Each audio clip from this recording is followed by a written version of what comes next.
안녕하십니까, 김준원입니다. 현대 사회에 급변하는 세계 정세, 그리고 그 속에서 급부상하는 대한민국. 산업화 이후 단 몇십 년 만에 대한민국은 세계를 이끄는 국가들 중 하나가 되었습니다. GDP 10위, 그리고 국방력 세계 6위의 대한민국. 이러한 한국의 국제적 지위 상승, 그리고 다양한 세계적 정세 변화에 따라 한국어 사용자와 학습자가 증가하고 있습니다. 2020년 한국국제문화교류진흥원에 따르면 한국어를 제1 언어로 사용하는 인구가 총 7,730만 명으로 전 세계 언어 중 14위인 것으로 나타났습니다. 이렇듯 우리는 높은 숫자의 한국어 모어 사용자 수를 기반으로 한국어의 입지를 높이고 있는 중입니다. 해외에서 운영 중인 한국어 보급기관의 수는 약 2천여 개이며 이 기관들에 등록된 수강생 수는 25만여 명에 이릅니다. 2018년에 실시한 한국어 능력시험 응시자 수는 대략 32만 명으로 1997년에 2692명 지원과 비교하면 그 수가 얼마나 증가했는지 알 수 있지요. 현대 사회에는 전통적인 문화 교환의 영역이 이제 새로운 국제 의사소통의 일부가 되었으며 대부분의 나라가 이제는 국제 관계에서 소프트 파워 개발을 강조하고 있습니다. 이러한 시각으로 보면 현재 한류를 통한 문화 교류와 한류로 촉발된 한국어 교육은 국익에 큰 도움이 됩니다. 그렇다면 어떻게 해야 이 낙관적 상황을 극대화하고 한국어를 널리 전파할 수 있을까요? 현재 가장 중요한 것은 한류의 흐름을 제대로 파악하고 이용하는 것입니다. 세계 각국의 다양한 사람들이 K-팝, K-드라마, K-영화 등으로 한국에 큰 관심을 갖는 지금이 곧 골든타임입니다. 이러한 정세는 한국어 보급에 선 영향을 끼치지만 한계점 또한 존재합니다. 한류로 인한 잠재적 학습자들의 학습 지속성이 부족합니다. 따라서 한국어의 세계화를 위해선 한류로 인한 잠재적 학습자들의 진정한 한국어 학습자로 바꾸는 정책과 연구를 보다 적극적으로 추진해야 합니다. 이를 위해 잠재적 학습자에게 문화 기반 언어 교육과 전 세계 어느 곳에서나 접근 가능한 디지털 환경이 제공되어야 합니다. 그러기에 우리는 한류 기반 잠재적 학습자를 지속적인 학습으로 이끌 수 있는 디지털 환경, 그리고 대중문화 기반 언어 교육을 기본으로 하는 한국어 학습 지원 시스템이 필요합니다. 특히나 한류 콘텐츠를 활용한 의사소통 중심의 한국어 교재 개발이 당장 필요합니다. 한류 기반 교재는 한국어의 의사소통 능력 향상에 초점을 맞추어야 하기 때문이죠. 이를 위해 현재 유행하고 있는 한국 드라마, 음악, 영화, 입체적인 문화 콘텐츠를 교재에 포함시켜 학습자가 흥미를 가지고 교육에 임할 수 있게 해야 합니다. 이러한 교재는 교실뿐만 아니라 인터넷을 통해서 단독으로도 사용할 수 있게 개발해야 합니다. 또한 한국 사회와 문화에 관한 디지털 콘텐츠 개발과 이를 인스타그램 등과 같은 다양한 SNS를 통해 자유롭고 쉽게 유통하는 것이 핵심입니다. 한류의 흐름 이용이라는 거대한 길 말고도 한국어를 전파할 수 있는 길이 있는데 바로 해외에 거주하는 한국인들이 현지인들과 좋은 관계를 구축하는 것입니다. 협력적이고 신뢰 가는 관계의 지속은 한국과 한국인에 대한 호감을 불러일으켜 결과적으로 그들이 한국의 문화와 언어에 관심을 가질 수 있기 때문입니다. 거주 국가의 시민들을 존중과 배려로 대하고 해당 국가의 문화를 이해하려는 노력이 동반되어야 가능합니다. 지금까지 주장한 내용을 종합하여 정리하자면 다음과 같습니다. 한류의 기세를 이용하는 것이 중요하니 그에 적합한 교재를 만들고 콘텐츠를 제작해야 하며 해외에 거주 중인 한국인의 현지인과의 긍정적이고 건설적인 관계 구축이 중요합니다. 한류와 한국어 교육을 통한 문화 교류는 한국의 중요한 전략 자산이며 그 가치와 중요성은 점점 증대하고 있습니다. 한국이 이러한 장점을 잘 발전시켜 진정한 정치 문화 강국으로 성장하기를 바랍니다. 감사합니다.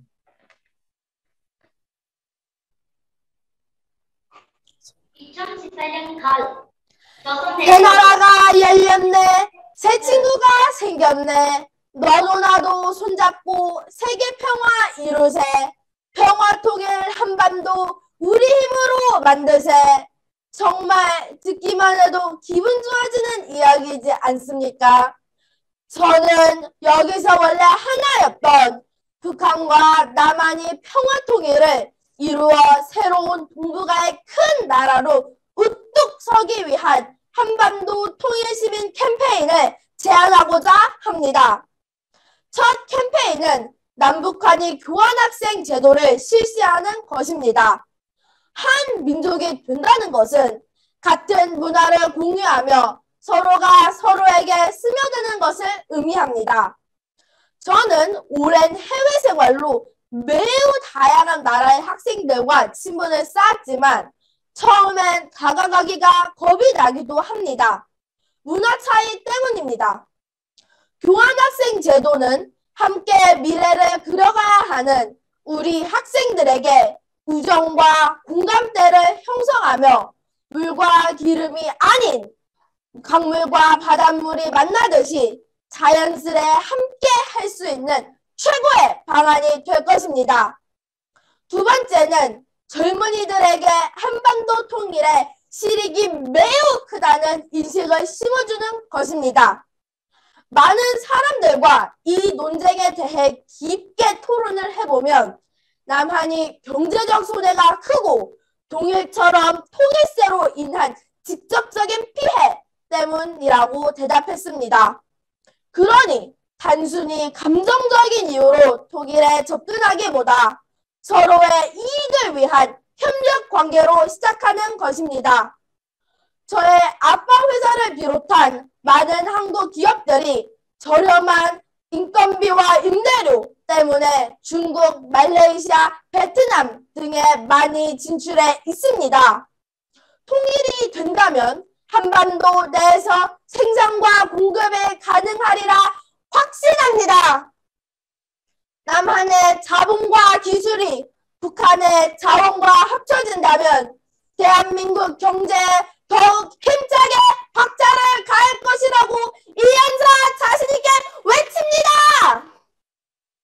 마지막은 우리가 같은 코리아라는 이름을 가진 국가라는 것을 가슴에 깊게 새기자입니다. 전쟁을 하고 벽을 쌓는 것이 아니라 첫 단추로 종전을 선언하고 차근차근 벽을 허물어가는 겁니다. 남한의 젊은이들은 의무적으로 2년 군복무를 하고 북한은 10년이라는 긴 세월을 보내야 합니다. 또한 국방비로 매년 55조 원이라는 막대한 국가 예산도 지출됩니다. 그들의 10년이라는 시간과 55조 원의 국가 재산, 이게 무슨 인력 낭비, 재력 낭비입니까? 통일은 한반도와 세계 평화를 위한 새로운 시대를 의미합니다. 군사적 위협을 극복하고 통일이 된다면 세계적 평화를 향해 한 걸음 더 다가가는 겁니다. 그러니 여러분, 이 주제를 귀찮은 숙제거리로 방치하지 말고 이제 현실로 만들 때입니다. 우리나라는 역사적으로 외세의 침략을 많이 받아왔습니다. 그럴 때마다 우리는 하나로 뭉치는 단결력이 강한 민족이었습니다. 다시 하나가 된 평화로운 한반도가 세계 평화에 이바지할 수 있도록 다시 한번 이현사 목적 높여 힘차게 호소합니다. 오케이. 다시 처음 하면 돼. 선생님. 안녕하세요. 저는 캄보디아 프놈펜 LF4대에 재학 중인 중학교 1학년 최선이라고 합니다. 저는 오늘 한반도 평화통일이라는 주제를 가지고 여러분께 이야기해드리고 싶습니다. 평화통일은 한국의 통일에 대해 대한민국이 주장하는 견해로 무력을 사용하지 않고 상호 합의하 이루는 평화적 통일을 말합니다. 그럼 평화통일을 왜 해야 할까요? 6.25 전쟁도 김일성이 한반도를 공산주의로 통일하고 싶은 마음에 시작한 전쟁이었습니다. 만약 통일을 한다 해도 무력을 사용한 통일이라면 그것은 다시 과거의 실수를 반복함과 같다고 생각합니다. 그러므로 통일의 유일한 방법은 평화통일뿐입니다. 통일을 해야 하는 이유에 대한 제 생각은 크게 두 가지가 있습니다. 첫째, 국민들을 위해서입니다. 6.25 전쟁이 70년 동안 휴전되고 있는 지금도 자신의 가족의 생사를 모르는 사람들, 혹은 생사를 알지만 결코 가족을 만날 수 없는 사람들이 너무나도 많습니다. 그 사람들을 이산가족이라고 부릅니다. 대한민국의 이산가족 수는 2017년 8월 31일 기준으로 60,076명입니다. 고령층 어르신들께서 분단의 아픔으로 이산가족이 되셨습니다. 평화통일을 하게 되면 이 많은 이산가족분들이 가족을 되찾는 따뜻한 기적이 일어날 것입니다. 둘째는 바로 국가적 이익 때문입니다. 북한에는 상당한 양의 지하 광물이 묻혀 있습니다. 그러나 북한의 기술로는 그 광물을 잘 활용할 수 없습니다. 하지만 통일이 된 후로는 상황이 달라집니다. 북한의 지하 광물을 한국의 기술력으로 잘 활용시킨다면 국가에 엄청난 이익을 가져다 줄 것입니다. 이런 경제적인 이익뿐만 아니라 인구도 더 많아져서 국력이 강해질 것입니다. 현재 대한민국의 출산율은 전 세계적으로 하위권에 속합니다. 그러나 통일을 하게 되면 한반도의 인구는 5천만에서 8천만으로 늘어날 수 있을 것입니다. 그리고 러시아의 석유관이 북한에 들어옴으로써 운송비의 절감이 일어나고 또 기름가스 절감이 됩니다. 이러한 현상은 버스비, 택시비 등의 생활 비용이 절감되면서 장기적으로 물가가 안정이 됩니다. 하지만 이 모든 것을 다 뒤로하고라도 저는 정말 한반도가 하나가 되었으면 좋겠습니다. 한반도의 남과 북에게 상처를 주었던 6.25 전쟁의 상처를 치유하고자 평화통일을 하고 싶습니다. 사실 저는 캄보디아에서 태어났고 계속 캄보디아에서만 살아서 한국의 역사에 굉장히 무관심했습니다. 저에게 6.25 전쟁은 그저 한국에서 일어났던 전쟁 중 하나였고 통일도 언젠간 일어날 일이라고 생각하면서 신경을 쓰지 않았습니다. 하지만 이번 웅변대회를 통해 6.25 전쟁이 한반도의 남과 북에게 얼마나 큰 상처인지를 알게 되었고 이산 가족분들의 기쁨, 슬픔도 느끼게 되었습니다. 그래서 이제부터는 외국인 친구들에게 너 남한 사람이야, 북한 사람이야? 라는 질문을 더 이상 듣고 싶지 않습니다. 미래에는 6.25 전쟁과 같은 실수를 다시는 하지 않았으면 좋겠습니다. 그리고 평화통일을 한 후에는 서로 사랑하고 서로 존중해주고 서로 모든 것을 나누고 함께 성장해나가는 한반도가 되었으면 좋겠습니다. 이상 한반도 평화통일을 주제로 한 저의 발표를 마치겠습니다. 감사합니다.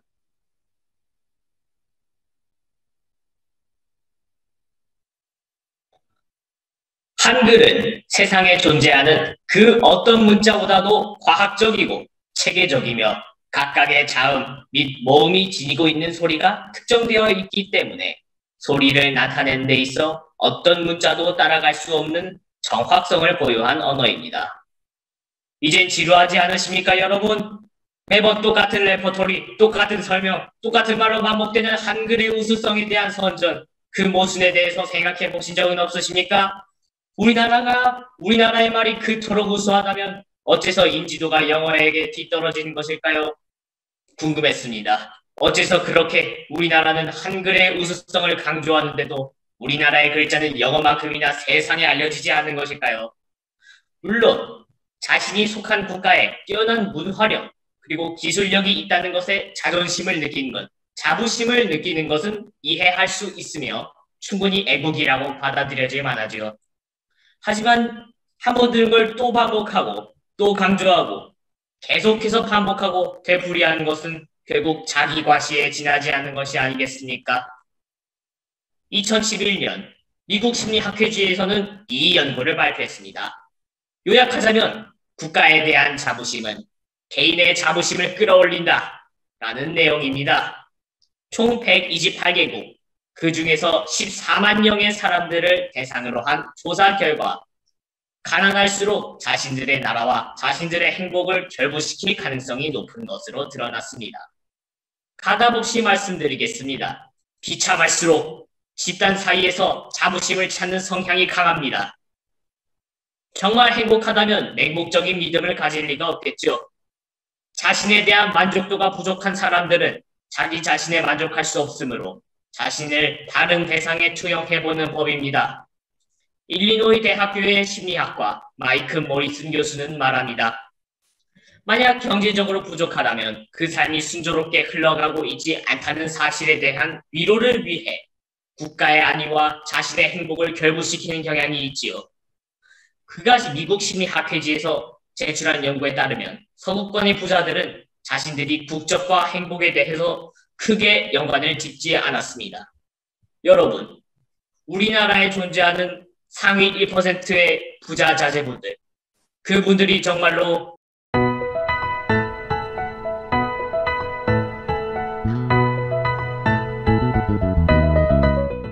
그런데도 계속해서 한국어를 맹목적으로 추종하고 그 장점만을, 단점 아닌 장점만을 부각하는 것은 역설적으로 우리의 한국이 사실은 암울하다는 걸 강조하는 것이 아니겠습니까? 저는 완전한 해결책을 알지 못합니다. 겨우 기껏 해봐야 책 몇 권 읽은 게 전부죠. 하지만 이것만은 확실하게 말씀드릴 수 있겠군요. 우선 우리나라 사람들에게 그걸 광고하는 것은 그만두어야 합니다. 도가 지나칩니다. 아무리 그걸 되풀이하고 또 되풀이해도 우리나라 사람들에게 길을 가던 사람들에게 물어본다면 그 우수성을 잘 꿰고 있지 않은 것과 일맥상통합니다. 반대로 말해서 영어에 대한 우수성을 서구권의 현지인에게 물어본다면 몇 마디 말을 하지 못하고 우물거릴 것입니다. 그렇지만 영어는 소수의 언어가 아닙니다.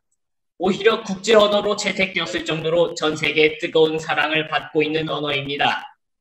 진정 인류가 되고 싶다면 우리의 글자가 대단하다, 어떤 글자도 따라올 수 없는 면을 가졌다, 이 환상에서 깨어나 차라리 우리가 가지고 있는 일말의 장점을 살려 이걸 글을 알지 못하는 아프리카의 사람들에게 가르치는 것이 나은 것이 현실입니다. 실제로 아프리카의 피그미족은 이 한글을 받아들이고 또 변형하여 스스로의 표기 문자로 만드는 것에 성공했습니다. 이것이 진정 한국어를 빛내고 나아가 인류의 발전에 기여하는 방법이 아니겠습니까?